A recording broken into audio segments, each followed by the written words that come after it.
কংগ্ৰেছ দল হৈছে এটা নিলজ্জ দল যাৰ শৰীৰত লাজ বুলিবলৈ একোৱেই নাই। কংগ্ৰেছ দলে সংবিধান আৰু সংবিধান প্ৰণেতাক লৈ সমদল কৰাৰ অধিকাৰী নাই। কংগ্ৰেছ দলে আম্বেদকাৰৰ নামত নাটকহে কৰি আছে। এই মন্তব্য মুখ্যমন্ত্ৰী ডক্টৰ হিমন্ত বিশ্ব শৰ্মাৰ।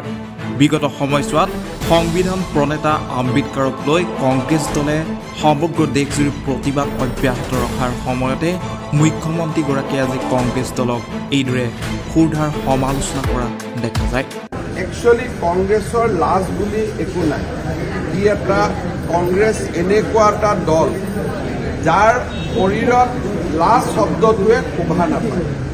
যিটো কংগ্ৰেছ দলে জৰুৰী অৱস্থা আনিলে, যিটো কংগ্ৰেছ দলে সংবিধানক নিলম্বিত কৰি ৰাখিছিল, যিটো কংগ্ৰেছ দলে গণতন্ত্ৰক ভৰিৰে মোহাৰি হত্যা কৰিছিল, সেই কংগ্ৰেছ দলে সংবিধানক লৈ সমদল কৰাটোৱে এইটোৱে বুজায় যে কংগ্ৰেছ আৰু কংগ্ৰেছীয়ে লাজৰ প্ৰতিভাষা কি বা লাজ বুলিলেনো কি বুজায় তাক নুবুজায় আৰু তেওঁলোকক নিলজ্জ বুলি ক'লেও অত্যুক্তি কৰা নহ'ব।